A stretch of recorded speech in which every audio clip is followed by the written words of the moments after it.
Ce défilé s'est donc tenu à Moscou avec une inquiétude tout de même, celle d'une attaque de la part de Kiev, même si le président Zelensky s'est engagé à respecter la trêve de 3 jours, annoncée par le président américain hier. Un cessez-le-feu qui court depuis aujourd'hui, 9 mai, jusqu'au 11 mai prochain. Qu'en pensent les Ukrainiens eux-mêmes? Je vous propose d'écouter ces deux témoignages. La guerre dure depuis 14 ans maintenant. Il est grand temps d'y mettre un terme. Des gens meurent. Je ne pense pas que cela servira à quoi que ce soit. La guerre ne va pas prendre fin à cause de cela. D'un côté, c'est une très bonne chose car honnêtement, ces nuits blanches commençaient à devenir un peu pénibles. Et d'un autre côté, c'est peut-être un peu injuste car depuis tant d'années, nos hommes se battent, mènent une guerre pour notre patrie, pour notre pays. Mais tout de même, tout porte à croire que c'est la bonne chose à faire, qu'au moins pendant quelques jours, nous pourrons dormir en paix, sans attaque.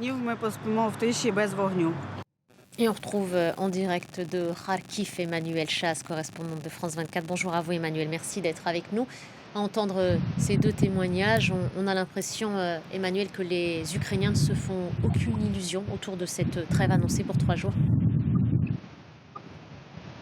Oui, effectivement, c'est l'état d'esprit qu'on peut palper ici à Kharkiv, où il y a eu depuis minuit 6 alertes aériennes, et dans la région, à environ 40 km à Zolochiv, un drone russe a attaqué des bâtiments résidentiels. D'autres drones russes ont également, des drones kamikazes, ont également été signalés dans les villes de la ligne de front de Sloviansk et de Kramatorsk, dans la région de Donetsk, la région voisine de celle de Kharkiv. Donc aucune illusion pour les Ukrainiens qui vivent tous les jours sous les bombes russes et qui savent que même si effectivement on sent qu'il y a une accalmie, il n'y a pas eu, vous savez, ces vagues de drones kamikazes qu'on peut parfois avoir, même très souvent au cours de la nuit, et souvent maintenant avec des attaques qui se poursuivent en journée. En revanche, il y a eu des attaques isolées dans la région de Dnipropetrovsk. 2 personnes sont mortes. Il y a eu plus de 20 attaques au cours de la nuit à Tcherniv. Un homme et son fils sont morts dans une attaque de drone. Donc ces attaques, elles continuent, même si elles sont beaucoup moins nombreuses qu'avant ce cessez-le-feu. Mais en tout cas, pas d'illusion sur un éventuel prolongement du cessez-le-feu ici en Ukraine. On s'arrête aussi, Emmanuel, sur l'une des conséquences de cette guerre. Ce sont ces images qui vont suivre, celle d'un important feu de forêt dans la zone radioactive de Tchernobyl après la chute d'un drone. C'est ce qu'ont dit les autorités. Plus de 4000 hectares déjà partis en fumée.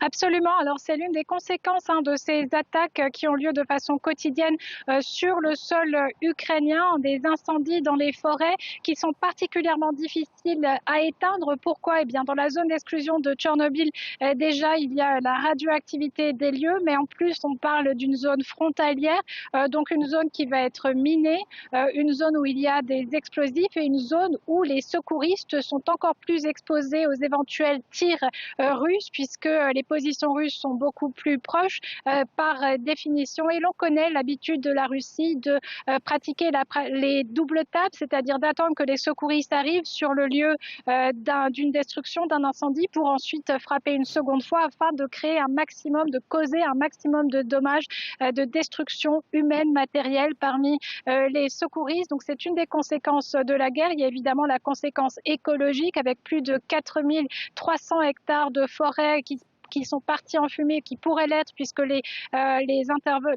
secouristes ne peuvent pas forcément intervenir. Et puis, évidemment, il y a une grande observation ici du taux de radioactivité. Pour l'instant, il reste dans les normes, nous dit le gouvernement, mais c'est une inquiétude de plus pour la population ukrainienne.